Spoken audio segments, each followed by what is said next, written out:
Hello दोस्तों, तो आज की इस वीडियो में हम आपको बताने वाले ई कल्याण स्कॉलरशिप 2024 के बारे में।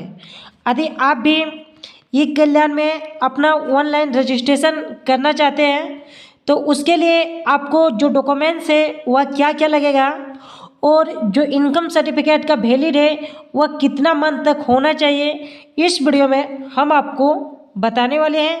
तो आप जानना चाहते हैं तो आप वीडियो को पूरा अंत तक देखिए। तो देखिए, सबसे पहले ये कल्याण यदि आप भी भरना चाह रहे हैं तो इसके लिए आपको 6 डॉक्यूमेंट्स लगेगा। यदि आप न्यू रजिस्ट्रेशन कर रहे हैं तो ठीक है, सबसे पहला डॉक्यूमेंट्स का बात करते हैं, फ़ोटो। ठीक है, यदि आप न्यू रजिस्ट्रेशन कर रहे हैं तो आपको एक पासपोर्ट साइज का फ़ोटो लगेगा। ठीक है, सेकेंड डॉक्यूमेंट्स है आपका कास्ट सर्टिफिकेट, आपके पास जाति प्रमाण पत्र होना चाहिए। ठीक है, उसके बाद आपको लगेगा रेसिडेंट सर्टिफिकेट, यानी आवासीय प्रमाण पत्र आपके पास होना चाहिए।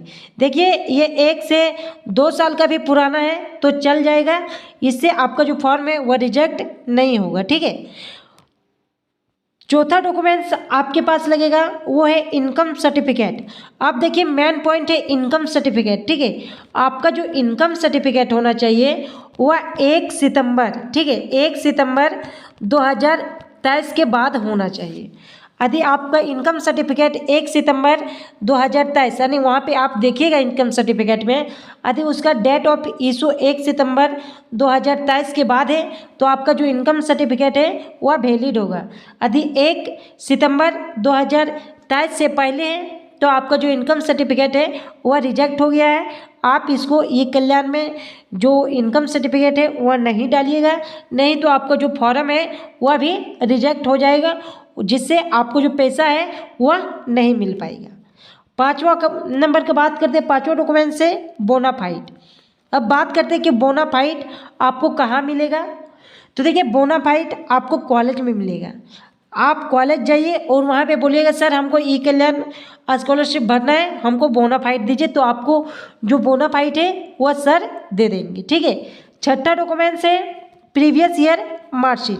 आप जो भी क्लास में, ठीक है, मान लीजिए आप 12th में या ग्रेजुएशन में है तो 1 साल पीछे वाला, जैसे अभी आप 12th में तो आपको 11th का मार्कशीट अपलोड करना है। ठीक है, आपके पास 6 डॉक्यूमेंट्स होना चाहिए, तभी आप ई कल्याण में अपना फॉर्म भर सकते हैं। अब बहुत से भाई लोग ये भी हमें कमेंट करते हैं कि सर बैंक पासबुक तो आप बोल ही नहीं रहे हैं। तो देखिए, इसमें आपका बैंक पासबुक अपलोड नहीं करना पड़ता है, क्योंकि आपको पता ही होगा कि कोई भी सरकारी योजना का जो पैसा भेजा जाता है वह डीबीटी के माध्यम से भेजा जाता है।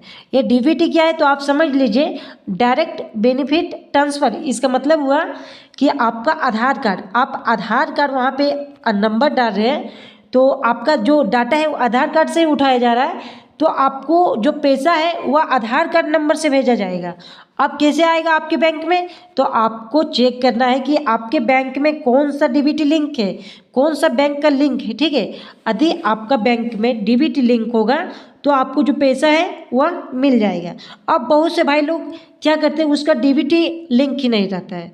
तो नेक्स्ट वीडियो में हम आपको बताने वाले हैं कि जो डीबीटी है आपको कैसे चेक करना है, आपके बैंक अकाउंट में लिंक है या नहीं। अब देखिए, आपको पासबुक अपलोड वहाँ करने का कोई ऑप्शन नहीं दिया जाता है। आपका जो पैसा है वह आधार कार्ड नंबर से भेजा जाएगा। आपका बैंक अकाउंट में अगर डीबीटी लिंक होगा, जो भी बैंक अकाउंट में डीबीटी लिंक होगा उसमें आपका पैसा ऑटोमेटिक चला जाएगा। तो इस वीडियो में हम आपको यही सब चीज़ों का जानकारी देने वाले थे। यदि आपको वीडियो पसंद आया तो वीडियो को एक लाइक कीजिएगा और चैनल पे नए हैं तो चैनल को सब्सक्राइब कीजिएगा। और अगर आपको कोई भी डाउट है तो आप हमें कमेंट करके पूछ सकते हैं, या तो आप हमारे इंस्टाग्राम आईडी डिजिटल गुप्ता, ठीक है, डिजिटल गुप्ता, आप वहाँ पे मैसेज करके पूछ सकते हैं।